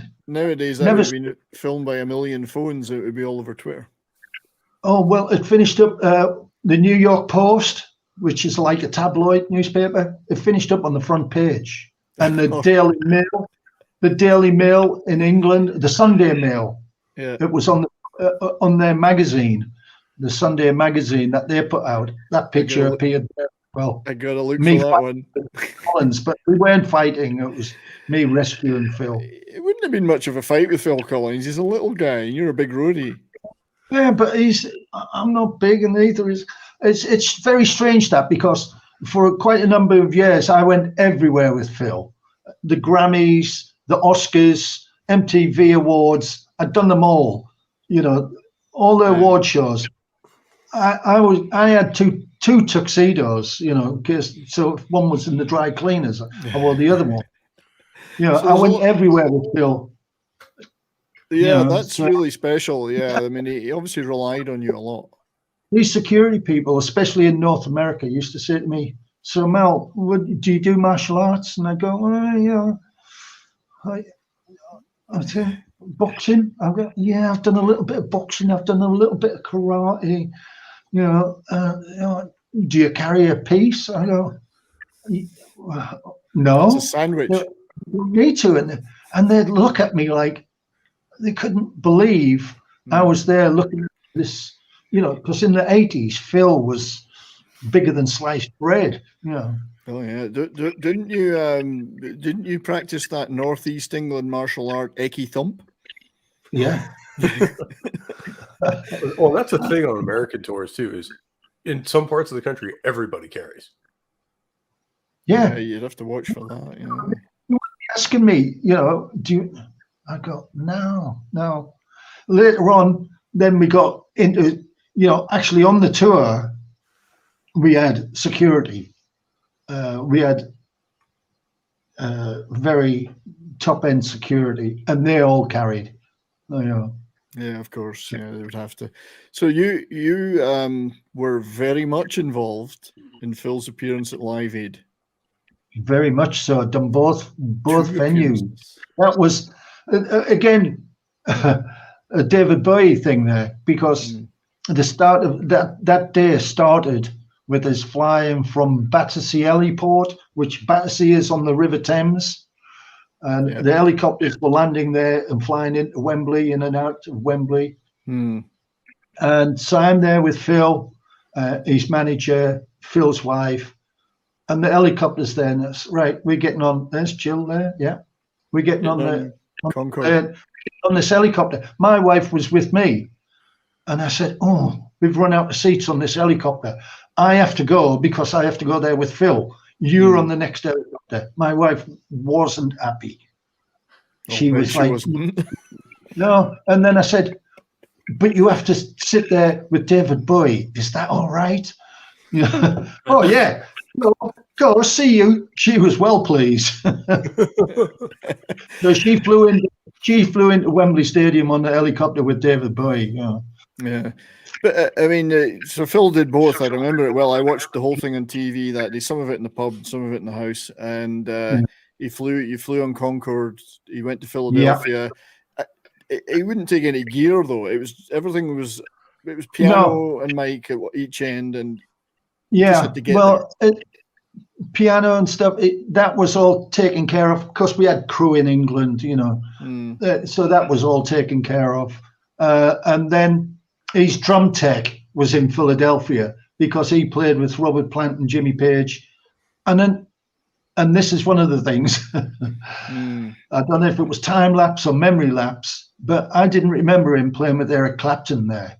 He did. Until I seen the footage, and I went, I can't remember it. I still can't remember him playing there. It's only when I see the footage I know he did.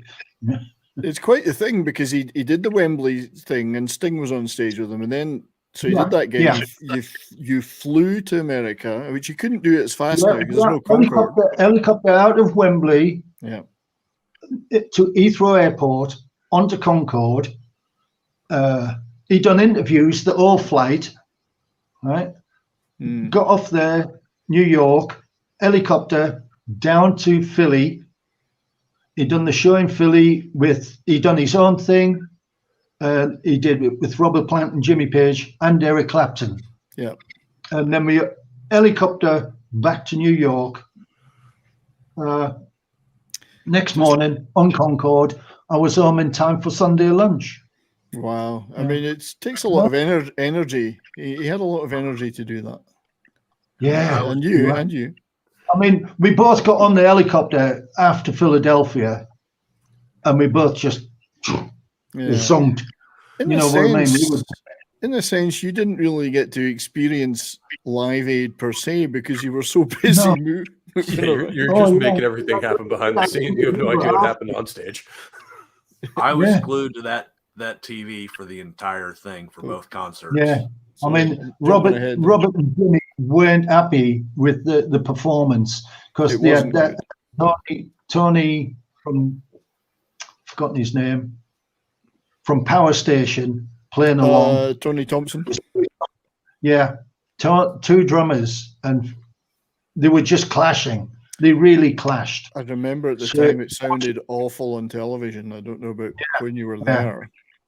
Yeah, and I know Jimmy and they were doing a thing, and they wouldn't allow it to be released. Yeah. Did you know Jimmy Page and Robert Plant well I'd met Robert rather, because Phil done a tour. He produced an album for him and done a tour with him. Right. So I'd met Robert before. Well, and you'd I'd seen met him play with the Band of Joy. You'd seen the Band of Joy way back in the day, singing. Yeah. Robert Plant, of course. Yeah. Yeah. So it's a hell of a thing to be involved with, though, Live Aid. I mean, it's there must be. Absolutely. I mean, it's obviously a biggie for me. You know, one of the few people that can say I was at both. Yeah. Very few people can say that. There's probably, a couple of dozen. Yeah, yeah. Of course, you missed the Queen performance. I did. But honestly, and people are going to hate me for saying this, I was never really a Queen fan. Ooh. I know. You would think. You would. I know. You would think with all that I've done, the bands I've worked with, I appreciate them, but I'm not a fan. I get it. Yeah. And I've seen them live once, and that was when I was touring with Phil, and we were in Australia, and we stayed in Melbourne one night. Everybody else had travelled on. Myself and Phil stayed, and we went to see Queen at the venue we'd done the night before. And I say, and they admitted they were dreadful. Roger said, sorry guys, that was dreadful.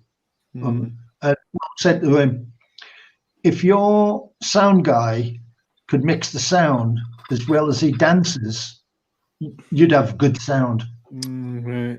Yeah. It's that. Yeah, it just takes one component to be wrong. Yeah. They had a bad night. Yeah.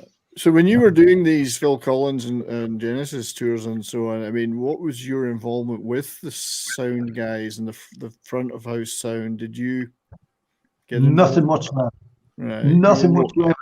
That was me finished with the tools. That's I had a technology. I had a technology bypass in 1980. When the desks went from that to that. Yeah. Now they're back to this. Everything's done on the laptop these days. Well, that was the thing. It all got miniaturized back down into either one laptop or a very small sound deck. Whereas that's it. When it first came out in the early 90s, you'd have an entire production studio on stage. Yeah, 48 channel, 72 channel mixer. When I first started, me would be like, what do I even do with all this? It was on the side of the stage for Wishbone Ash. I had 5 channels. Yeah. Wow. I mean, back in your early days, in the early 70s, they wouldn't even have a front of house occasion. Sometimes it'd be the house PA. Yeah, sometimes you got what you turned up there and took your chances. It was only it got more professional. Like I say, working with Wishbone Ash, obviously the higher up the ladder you went, the better it got. And that's when in the 70s we were using everybody I worked with was using Shoko from Dallas, Texas. Great doing city, all the sound. I used to live there, Dallas, Texas. Yeah. Well, back then we were doing shows with Wishbone Ash. We had Springsteen open for us somewhere, upstate New York. Springsteen opened for us. Wow. Aerosmith opened for us. Then we got to Boston, and of course they were headlining. Boston's a horrible city, though. Yeah. I don't know who would be from there. No. Yeah, Boston. Pope will tell you it's a horrible city. Yeah. My dad completely didn't go to high school with the lead singer. We went down to Austin, Texas, and a football stadium, ZZ Top headlining. It was like, oh yeah. That would be good stuff, yeah. And for a young lad from Hartlepool, you were getting to go to all these places, but how much did you see? How much did you really see? For the first 10 years, nothing. Hmm. I seen airplanes, tour buses, bars, and gigs. That was it. It's I never went hard work. Oh, and it was hard work. It was tight, and then, like I say, once I started, became a tour manager, I'd make a point, and I still do it today. Even if I travel today, I'll dump my bags, and I go out the hotel, and I go for a walk in the area. I'll just go walking in the area and get to know the area, and I'll find a nice little bar because we're going to be there for 4 or 5 days, and I think I'll find myself a nice little bar where I can go to have a quiet beer afterwards, you know. And I was in Rio with Robert Plant and Jimmy Page. No, Sao Paulo with Robert Plant and Jimmy Page, and the people said, "Don't go out walking the streets here. You know, it's too dangerous." So dumped my bags straight out. I went to this local bar, watched the football, the soccer game with all the locals, you know. And I was wearing, at the time, I was wearing a Newcastle United shirt. Surely coming from County Durham, that's a crime, isn't that an infraction? It was given to me by one of the players, though. All right. What, Gascoigne? And I think River Plate wear the same colours. And so these guys, I was right there with them, all these local, and it was all in the wall bar. And when I got back to the local rep was saying, "Oh my God, you did this." I said, "Yeah, they're fine. They're coming to the show tomorrow night, these guys, you know." I'm back to them all along.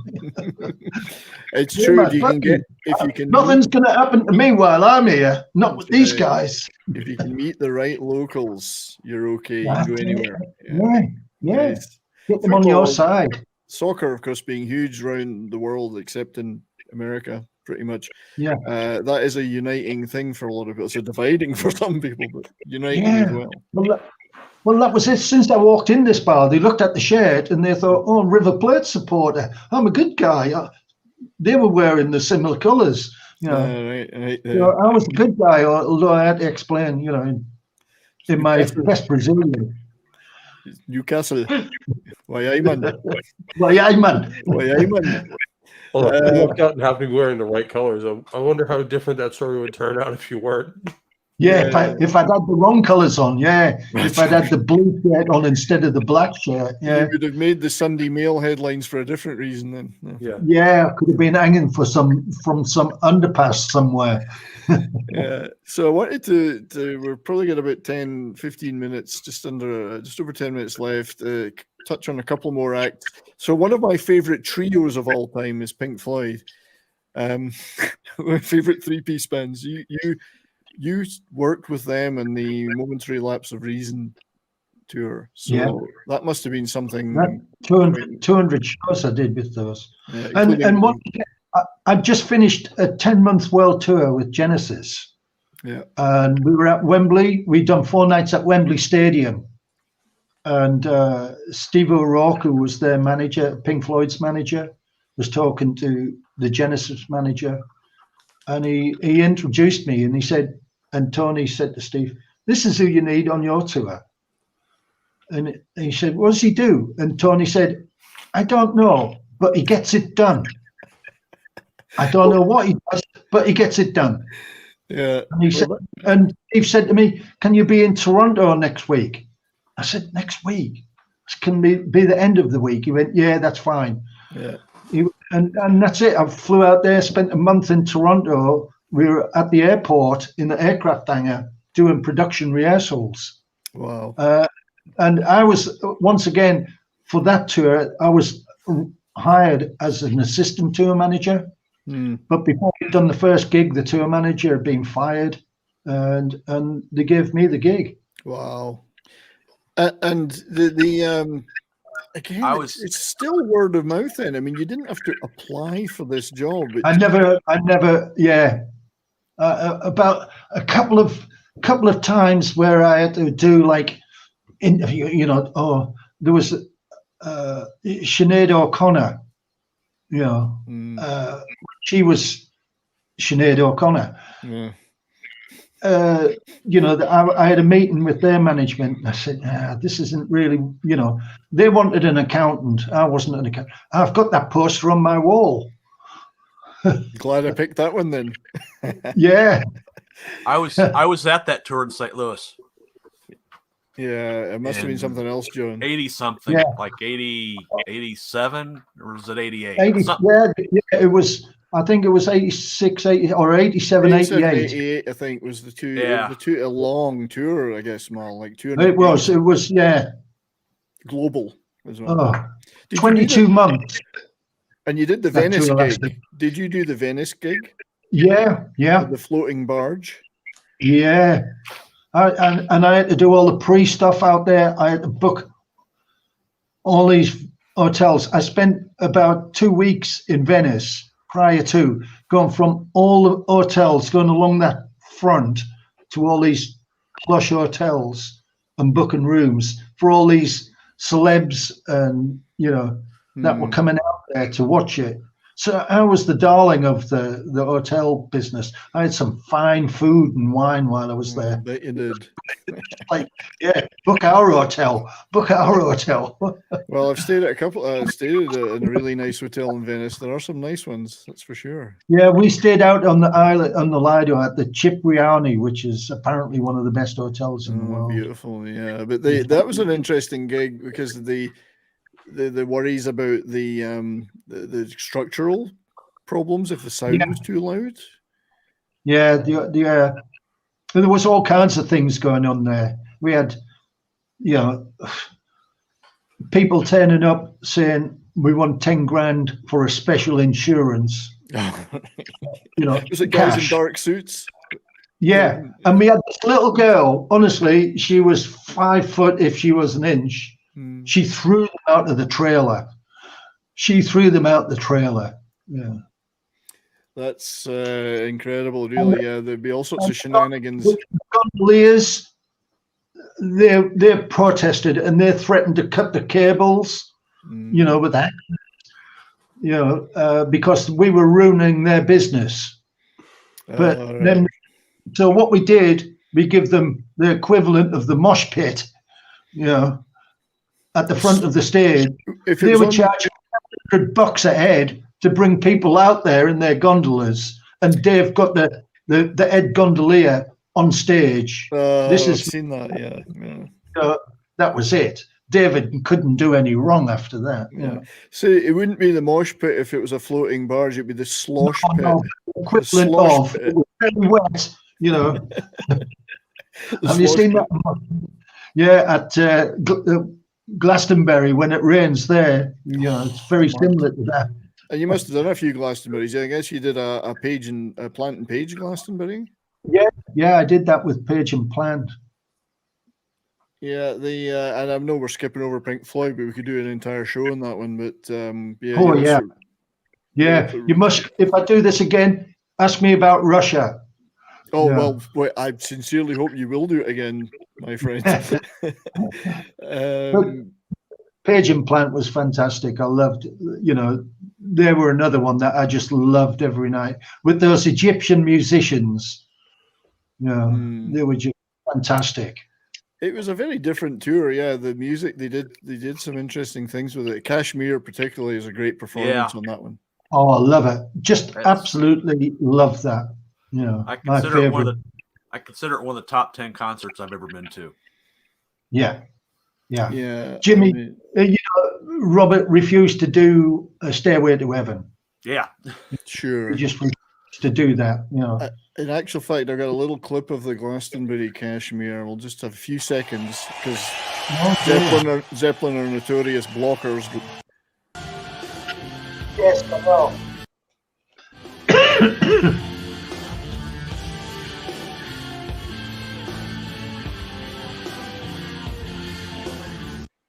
Just stop it at that because they do copyright block. Oh, I know they do. But yeah, that was a pretty special gig, I guess. Yeah, yeah. Just and Robbie Williams was there, and they were having a kick around because they're both Brummies, you know, from the same part of the world there. So he was having a kick around. He's a good lad, Robbie Williams. Yeah. he's in court. He's in court. He's in litigation with Jimmy Page at the moment because they're neighbours, and Robbie Williams is trying to dig his basement out. You know, and Jimmy's blocking him because he's worried his house is going to fall down. Yeah. Well, so at least it's not Jimmy Page's Boleskine place that he used to own when Aleister Crowley built it. But there you go. And no, I didn't wear ear protection at concerts, and that's why I was measured up last week for hearing aids. You know, I've got tinnitus. I'm answering one of the questions that's popped up there. Yeah, thanks to Vinny for the question. Yeah, I mean, I guess nobody really thought of it. I didn't. Nobody said no. I was thinking of suing them all, you know, for now I've got tinnitus and deafness. You know. Well, I mean, that's a suit that's going on in the American military right now, because for a long time they didn't give hearing protection to any of the guys on the line, myself included, really. We're shooting machine guns and everything, and they didn't give us anything that would actually dampen it. And all of a sudden, none of us can do so good anymore. It's funny that. Yeah. Well, it's funny because the audiologist that I went to see last week, her husband was in the army and he's deaf, you know, through firing his rifle. Yeah, Pope's just deaf from listening to exceptionally loud metal music over the years. I mean, that certainly didn't help my case any. No. Yeah. That's why I have tendinitis, is much too loud music growing up.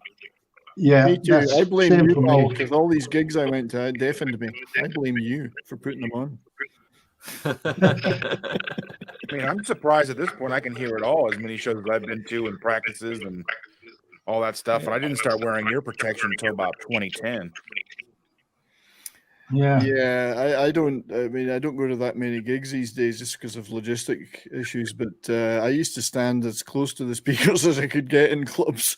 It's ridiculous now I think about it. I mean, crazy, but yeah, occupational hazard, I guess, Mal, you know, just yeah, but nobody warned you about it, except there was the sticker on those acoustic stacks, said, you know, produce 120 more than 124 dB. So I guess that was a health warning. Yeah, well, you did work for the Who later, although it was in their much quieter period in 2000. They weren't as loud as they were. Yeah. That was great.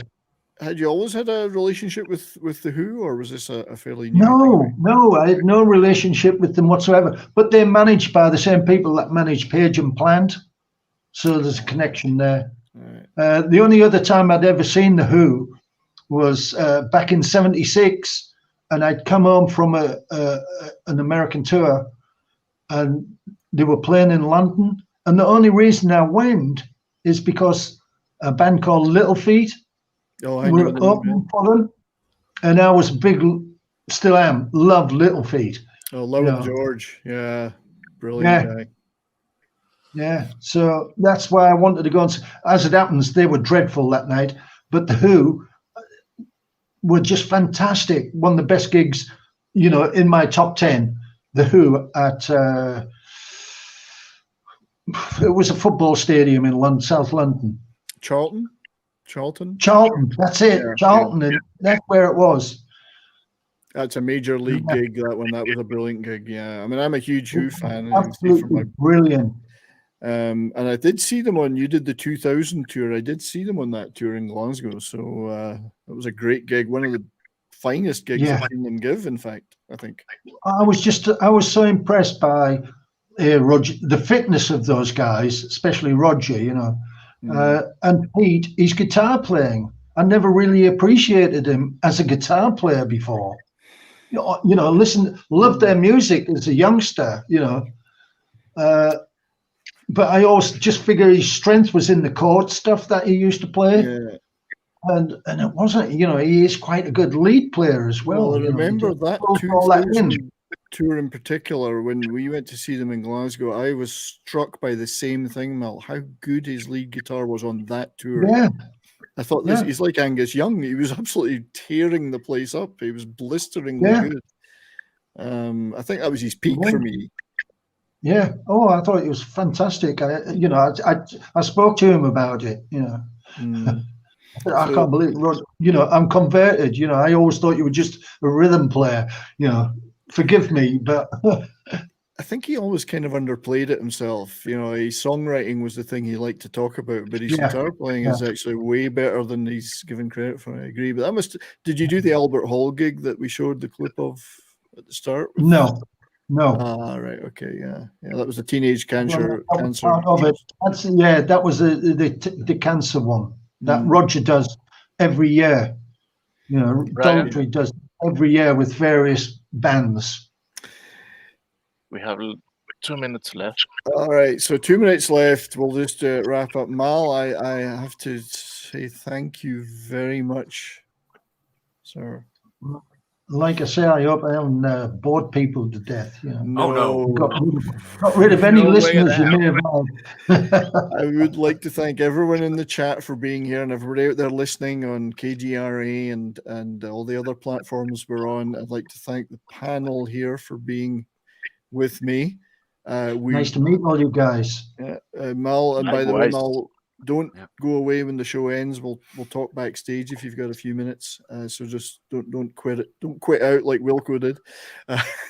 He disappeared. So we're gonna have a chat after. But yeah, thanks everybody. This has been such a thrill for me. We will do it again, Mal, if you're up for that.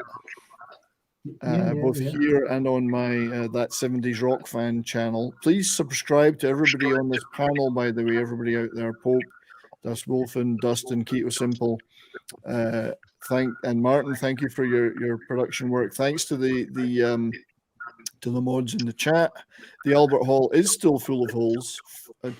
There was an actor called Albert Hall. I often wondered if he was full of 4,000 holes. Mal, again, it's been brilliant. Yeah.